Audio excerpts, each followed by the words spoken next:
buongiorno, buona domenica e benvenuti a questa edizione di TG Sicilia, i titoli del nostro telegiornale. I vigili del fuoco intervengono per domare un incendio e nella casa trovano una donna morta impiccata. È successo a Riposto nel Catanese. La donna 34enne viveva da sola nell'appartamento, indagini degli inquirenti che non escludono alcune ipotesi. Si risveglia con la preghiera di Sant'Agata. Nicola Maggiotto, il 21enne di Asolo, in provincia di Treviso, ricoverato in terapia intensiva all'ospedale di Barcellona dopo l'aggressione di 10 giorni fa, ha riaperto gli occhi. Tra i messaggi di solidarietà anche un santino della patrona di Sant'Agata. Morte di difterite a Palermo, 2 inchieste sui genitori Novax della piccola Anna Rosa, stretta della procura di Palermo sui furbetti dei vaccini. Sicurezza a Siracusa, c'era ancora paura a Melilli dopo il tentato furto al bancomat. Il sindaco Carta chiede al governo nazionale più controlli. A Palazzolo Acreide il primo cittadino Gallo continua le ronde notturne. Controesodo da bollino rosso anche in Sicilia, lunghe file sulle strade e le autostrade dell'isola per gli automobilisti, pesa il caro carburante. Catania canta con i Negramaro, il gruppo salentino ha riempito la Villa Bellini con la tappa del loro tour, una storia ancora semplice. Calcio, Palermo e Catania pronte all'esordio nei rispettivi campionati. In Serie B Rosanero contro la Juve Stabia al Barbera, in C Catania al Massimino contro l'Inter Under 23.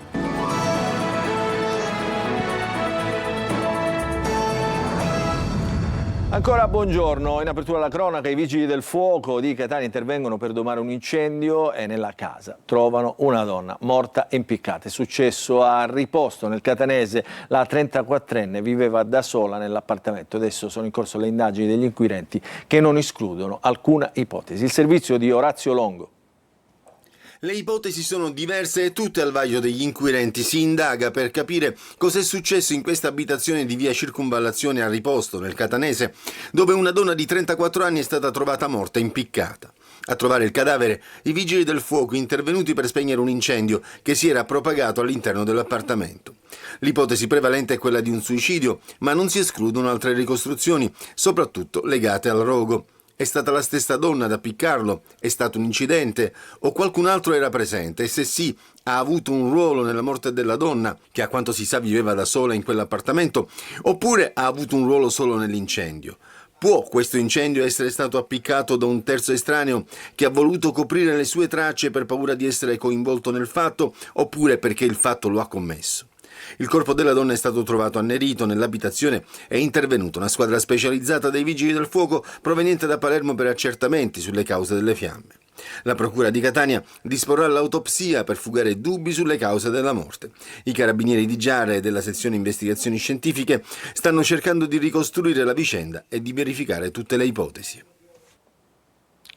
Nicola Maggiotto, il 21enne, aggredito in Spagna, a Barcellona, finito in coma dopo un pestaggio di una gang nella notte tra il 12 e il 13 agosto, ha riaperto gli occhi e ha stretto la mano della mamma. Tra i messaggi di solidarietà anche quello di un ragazzo siciliano di Catania che nei giorni scorsi aveva consegnato ai genitori di Nicola un santino di Sant'Agata con una preghiera di incoraggiamento. Siamo grati a tutti coloro che in questo momento difficile ci sono vicini, hanno detto i familiari di Nicola tramite un messaggio riportato dal loro avvocato. Non solo l'accusa penale, ci spostiamo a Palermo, la procura per i minorenni del capoluogo ha aperto anche un fascicolo civile per verificare le scelte compiute dalla famiglia di Anna Rosa. Sullo sfondo resta la correlazione tra la mancata vaccinazione contro la difterite e la morte della piccola. Il servizio è di GR Italia. Non c'è soltanto l'inchiesta penale. Dopo l'iscrizione già avvenuta dei genitori di Anna Rosa nel registro degli indagati per omicidio colposo per omissione, sulla famiglia si accende anche la lente della procura per i minorenni. La procuratrice Claudia Caramanna ha aperto un fascicolo civile per valutare l'idoneità e la responsabilità genitoriale dei coniugi Bartolotta, un procedimento distinto da quello penale che punta a verificare soprattutto le condizioni e la tutela degli altri figli della coppia. Al centro delle verifiche c'è la scelta di non sottoporre i bambini alle vaccinazioni obbligatorie, compresa quella contro la difterite, malattia che da decenni minorenni può essere prevenuta attraverso l'immunizzazione. Nel frattempo proseguono gli accertamenti della Procura di Palermo, coordinati dal procuratore Maurizio De Lucia e dalla procuratrice aggiunta Laura Vaccaro. Sono già stati ascoltati i medici dell'ospedale dei bambini, dove Anna Rosa è morta, e la pediatra che aveva visitato la bambina prima del ricovero al cervello. Mercoledì è previsto l'esame autoptico. L'iscrizione dei genitori, effettuata ieri, consente loro di partecipare agli accertamenti attraverso i propri consulenti. Dalle prime testimonianze emerge un contesto familiare caratterizzato da un forte rifiuto delle vaccinazioni, alimentato anche dal timore di un presunto collegamento con l'autismo, una convinzione che sarebbe stata rafforzata, secondo quanto riferito, dalla storia di un cugino. La scelta non avrebbe riguardato soltanto Anna Rosa, anche gli altri figli non risultavano vaccinati. Dopo la tragedia però i genitori avrebbero dato il loro consenso all'immunizzazione. Ora i due fascicoli, penale e civile, procedono parallelamente. Da una parte si cerca di stabilire se vi siano responsabilità nella morte della bambina, dall'altra si valuta quale sia il livello di tutela necessario per gli altri minori della famiglia. E adesso la Procura per i minorenni di Palermo accende i riflettori sui cosiddetti furbetti dei vaccini, molto spesso genitori Novax che eludono il sistema dei controlli obbligatorio. Il servizio ancora di Gerry Italia. La lotta ai furbetti del vaccino entra nelle scuole palermitane. A poche settimane dalla riapertura degli istituti, la Procura per i minorenni ha disposto controlli urgenti nelle materne e nelle elementari della zona nord per verificare quanti bambini siano o stiano per entrare in classe senza essere in regola con gli obblighi vaccinali. Nel mirino c'è soprattutto un meccanismo diventato, secondo le autorità sanitarie, una falla del sistema. Prenotare la vaccinazione, rinviare l'appuntamento e presentare una nuova prenotazione è una pratica che può trasformare un obbligo in un rinvio senza fine. La sola prenotazione non permette di accedere agli istituti, chiarisce la procuratrice per i minorenni Claudia Caramanna. E il direttore generale dell'ASPA di Palermo, Alberto Firenze, parla senza mezzi termini di un escamotage Novax che in alcuni casi viene comunque accettato dalle scuole. I numeri spiegano la portata del problema. Secondo le stime dell'ASPA sono circa 800 i bambini nati tra il 2020 e il 2021 che a settembre potrebbero presentarsi in classe senza essere in regola con il calendario vaccinale. Il caso di Anna Rosa ha fatto emergere tutte le crepe della procedura. La bambina aveva frequentato fino al dicembre 2025 una scuola dell'infanzia prima di essere allontanata perché priva di una reale certificazione vaccinale. La legge prevede sanzioni da 100 a 500 euro e nei casi previsti l'attivazione dei servizi sociali, ma il sistema sanitario può segnalare, sollecitare e sanzionare, non può materialmente obbligare una famiglia a vaccinare il proprio figlio. Intanto, dopo la morte di Anna Rosa, Palermo ha reagito con una vera corsa ai vaccini. Nei centri sono aumentate le richieste di richiami e di controlli dei libretti sanitari. A Pallavicino è stato potenziato il personale, mentre in via Arcoleo le scorte di Esavalente sono state rapidamente esaurite. Mamme, padri e nonni si sono messi in fila con bambini e libretti sanitari in mano. Una madre ha sintetizzato così la paura di queste ore: non siamo ignoranti, abbiamo solo paura, ma adesso oltre alla paura arrivano i controlli e la procura vuole capire se dietro una semplice prenotazione si nasconda davvero una vaccinazione programmata o soltanto l'ennesimo rinvio. Adesso ci spostiamo nel siracusano perché c'è di nuovo paura a Melilli dopo il tentato furto al bancomat con una bomba inesplosa. Il sindaco del comune siracusano Carta chiede al governo nazionale più controlli, non solo a Melilli ma in tutta la provincia. Nel frattempo a Palazzola Creide, sempre nel siracusano, il sindaco Gallo, dopo i continui furti, continua le sue ronde notturne. Il servizio di Francesco Aloi. I carabinieri stanno indagando per identificare gli autori del tentato furto al bancomat. Davanti a questa filiale di Melilli nel siracusano, nella notte tra venerdì e sabato è stato piazzato mezzo chilo di esplosivo, con un obiettivo: fare saltare lo sportello e portare via i soldi. Ma qualcosa non ha funzionato e la banda è fuggita. Adesso qui c'è paura. Io abito in questa palazzina e ci hanno fatto uscire per sicurezza perché si pensava che c'era dell'esplosivo e quindi abbiamo aspettato che venissero gli artificieri. E il sindaco di Melilli si rivolge direttamente al governo nazionale. Chiediamo più presenza, vogliamo più personale per le forze dell'ordine e più mezzi. I territori devono essere sicuri. Il territorio ebreo, in particolare la comunità di Melilli, ha paura. Da Melilli a Palazzolo Acreide, la richiesta è sempre la stessa: più divise in giro.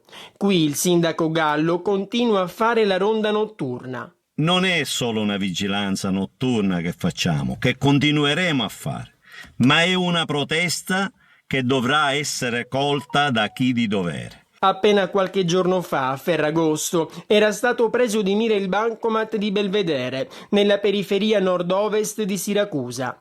Anche in questo caso ladri in fuga, a mani vuote. Chissà che non si tratti della stessa banda.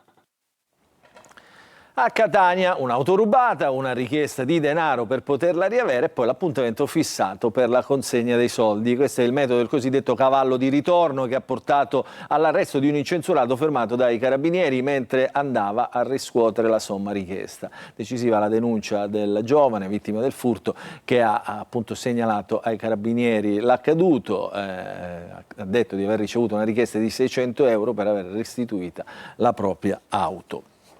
E sempre a Catania un spacciatore di 26 anni ha estratto una pistola con il colpo in canna durante un controllo della polizia nel quartiere della Civita. Gli agenti dei Falchi lo avevano fermato, insospettiti appunto dal suo atteggiamento guardingo mentre stringeva il borsello dove aveva nascosto cocaina e marijuana. È la penultima domenica di agosto ed è tempo di controesodo da Bollino Rosso, appunto per questo fine settimana, lunghe file su strade e autostrade siciliane, chi torna e chi va in vacanza deve fare i conti anche con il caro carburante. Il servizio di Angelo Gagliano. La penultima domenica d'agosto segna per molti la fine delle vacanze, anche se negli ultimi anni i vacanzieri di fine estate sono cresciuti. Bollino Rosso su strade e autostrade siciliane. Iniziato sabato, il controesodo andrà avanti anche nei prossimi giorni fino a domenica 27, quando il bollino da rosso diventerà nero. Chi torna, ma anche chi va in vacanza, deve fare i conti con il caro carburanti. Domani scade infatti il taglio delle accise sul gasolio. La stangata è dunque servita. Il prezzo medio dei carburanti in modalità self lungo la rete stradale nazionale è circa 2 euro per la benzina e 2,13 euro per il gasolio. Sulla rete autostradale invece il prezzo medio self è di 2,08 euro per la benzina e 2,20 euro per il gasolio. Il rientro dalle vacanze in auto potrebbe costare circa 270 euro a famiglia. Costi sempre più proibitivi che hanno spinto 6 paesi dell'Unione Europea, tra cui l'Italia, a proporre una tassa sugli extra profitti a livello comunitario per le compagnie petrolifere, i cui profitti sono alle stelle. Maggiore gettito che potrebbe essere utilizzato proprio per misure a favore dei consumatori e delle imprese alle prese con il caro energia, ma la stangata non riguarda, come detto, solo gli automobilisti. Confimprenditori denuncia che molte imprese starebbero per fermare la produzione, costi di esercizio insostenibili, margini azzerati, prospettive quasi nulle. In particolare pesca e autotrasporti rischiano il collasso. Da qui la richiesta di provvedimenti immediati e concreti per evitare che due comparti strategici per l'economia italiana vengano messi definitivamente in ginocchio. E ad appesantire la viabilità oggi anche un vasto incendio sulla A18, la Messina-Catania, all'altezza del viadotto Pietra Perciata, con il traffico paralizzato in direzione Messina, file chilometriche a partire da Giarre e le fiamme alimentate dal forte vento. State vedendo le immagini, hanno oltrepassato la carreggiata raggiungendo addirittura la collina dove ci sono anche delle abitazioni. Stanno operando sul posto i vigili del fuoco. E un altro incendio è divampato la notte scorsa nel cartodromo al bivio Ramata a Enna. Per domare il rogo ed evitare che si propagasse sono intervenute le squadre del Comando Provinciale dei Vigili del Fuoco di Enna e il Corpo Forestale. È in corso i rilievi per accertare le cause che hanno scatenato l'incendio, in fumo, pneumatici e anche alcuni kart. Parliamo di presenze turistiche perché c'è un boom nella provincia di Ragusa con 750.000 presenze da gennaio a luglio tra gli stranieri, polacchi, americani, inglesi e tedeschi che scelgono il barocco, il mare e l'enogastronomia Iblea. Il servizio di Veronica Barbarino. È una Sicilia che continua a conquistare turisti e la provincia Iblea lo conferma. La presenza di visitatori da gennaio ad oggi supera infatti quota 750.000, un dato fotografato dall'osservatorio turistico del GAL Terra Barocca, cui fanno parte i comuni di Ragusa, Modica, Scicli, Ispica e Santa Croce Camerina. La rilevazione in tempo reale del sistema che monitora i check-in nelle strutture ricettive vede già solo a Ragusa il 60% delle presenze. Seguono Modica e Scicli. Questi numeri raccontano inoltre una destinazione sempre più scelta dagli stranieri. Polacchi, americani, inglesi e tedeschi, tutti amano il barocco, il mare e l'enogastronomia Iblea. Raccogliere in tempo reale per analizzare e comparare dati importanti sui flussi turistici, quindi poter fare delle comparazioni e dei report sempre più puntuali da mettere a disposizione degli operatori turistici e degli amministratori locali. E per il mese di agosto il trend sembra positivo dai primi dati, ma solo ad ottobre si potrà fare un bilancio reale dell'estate. Intanto si lavora per mantenere questo flusso turistico anche d'inverno. Adesso notizie di servizio. A Catania domani dalle 10:30 prenderanno il via i lavori di scavo della sede stradale della manutenzione rete gas per la costruzione di una nuova condotta in media pressione, in sostituzione appunto dell'attuale in esercizio. Sul tratto del viale Ruggero di Lauria il cantiere, comunica Catania Rete Gas, interesserà il lato mare del viale Ruggero di Lauria nel tratto compreso tra il Civico 115 e piazza Leonardo Sciascia. E andiamo sull'Etna, momenti di forte apprensione sul versante orientale del vulcano, dove gli agenti del Corpo Forestale hanno tratto in salvo un cittadino di Zafferana Etnea, un uomo di 68 anni che a bordo del suo quad è rimasto ostaggio di un branco di 10 cani a Cassone nei pressi di Monte Pomiciaro, in una zona però interdetta. L'uomo è riuscito a lanciare l'allarme attivando la sala operativa del Corpo Forestale, che poi è intervenuto. 2 ore di paura per il malcapitato. Adesso lo spettacolo, la musica, successo a Catania per il concerto dei Negramaro, ieri alla Villa Bellini, 2 ore di concerto davanti a oltre 7.000 spettatori per il loro tour, una storia ancora semplice. Ce ne parla Orazio Longo.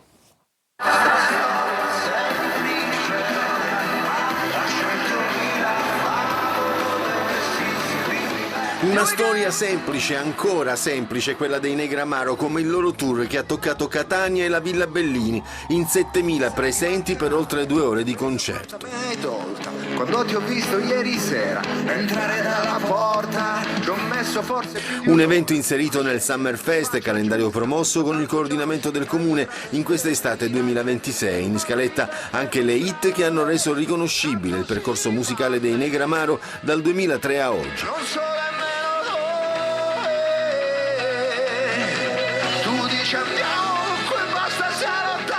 Un viaggio tra passato e presente, da mentre tutto scorre a estate, meraviglioso e solo 3 minuti.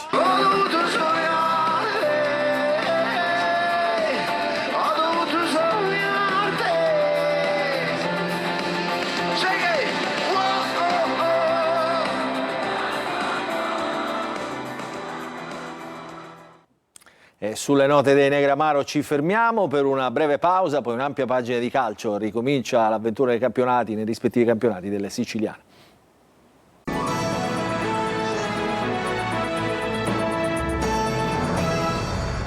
Bentrovati nella seconda parte del nostro telegiornale. Apriamo la pagina dello sport. Oggi esordio in campionato per Palermo e Catania. Partiamo dai rosanero che questa sera allo stadio Barbera affronteranno la Juve Stabia. Inzaghi ha pochi dubbi di formazione. Ci dice tutto Marco Gullà. Il Palermo vuole iniziare nel miglior modo possibile stasera al Barbera nella prima di Serie B contro la Juve Stabia. L'obiettivo è quello di mandare già un segnale chiaro al campionato. Per il mercato che il club rosanero ha fatto, una mancata promozione in Serie A sarebbe un fallimento totale. Il Palermo è chiamato a vincere, non ci sono più alibi. Le basi sono solide, per cui dobbiamo far sì che tutto questo sia un vantaggio. Si parte a 0 vittorie, a 0 punti. I 72 punti dello scorso anno, che sono un traguardo importantissimo per la Serie B, vanno dimenticati perché ormai il campionato di Serie B è cambiato completamente, le retrocesse sono squadre di Serie A più forti che giocano in B. Stasera contro i Campani Inzaghi chiede una prestazione gagliarda, in avanti poi Giampaolo supportato da Vavassori, Hernani e Jonsen. Panchina al momento per Strefezza, squalificati Pierozzi e Palumbo. Bani ci sarà, a centrocampo ballottaggio Segre e Stevez.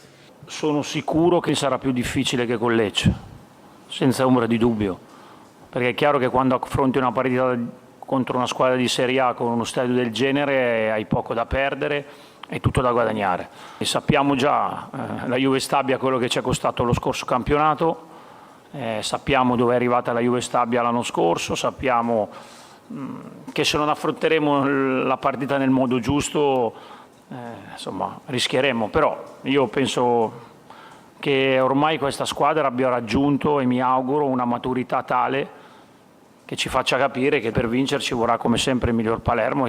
Fischio d'inizio stasera alle 21. Dalla Serie B ci spostiamo alla Serie C, esordio casalingo per oggi pomeriggio anche per il Catania al Massimino contro l'Inter Under 23. Probabili 2 novità in formazione rispetto alla partita giocata a Parma, attesi allo stadio circa 15.000 spettatori. Ci dice tutto Sergio Colosi. E io vorrei riuscire a godermi dall'inizio alla fine tutti i secondi, tutti i minuti che passerò nell'attesa e soprattutto nel vedere in campo la mia squadra sostenuta da un popolo eccezionale. Quindi non mi va di andare oltre al fatto di dire a questa gente che io l'ho detto da quando sono arrivato, non posso garantire il futuro, nel senso che non sono un mago, ma posso garantire che per questi colori darò il massimo delle mie potenzialità. E la lunga attesa di Longo, che da tecnico preparato può diventare vincente, del Catania al quarto assalto alla Serie B e dei tifosi che sognano una stagione da protagonisti. La prima verifica è oggi al Massimino contro l'Inter Under 23. Coda seguirà i nuovi compagni dalla tribuna, poi spazio agli ultimi colpi di mercato, ma prima c'è il campo. Longo indica il percorso vincente. Dobbiamo fare attenzione probabilmente più dove e come si potrebbe vincere la partita. Transizioni dobbiamo essere bravi a farne soprattutto quando la palla ce l'hanno gli altri e dobbiamo fare attenzione alle possibili ripartenze. Noi proveremo da subito ad imporre il gioco, però ovviamente lo dico sempre, io la partita, tutta quella che ho fatto strategicamente durante la settimana la vinco sempre io. E poi ci sono gli avversari la domenica, bisogna vedere se le mosse e le contromosse che i ragazzi trovano in campo siano quelle giuste per portarli alla vittoria. Due probabili novità rispetto a Parma: Perrotta e Liguori, squalificato Caturano, arbitra Spina della sezione di Barletta, senza precedenti col Catania. Telecolor racconterà la partita con diretta stadio, 3 ore live dalle 17:30 con commenti da studio, collegamenti dal Massimino e al termine le interviste in anteprima con i protagonisti. Questa era l'ultima notizia, il nostro telegiornale finisce qui. Vi ricordo che l'informazione su Antenna Sicilia ritornerà questa sera alle 20. Per questa edizione del nostro telegiornale è tutto, vi ringraziamo per averci seguito, vi auguriamo un buon proseguimento di domenica a tutti.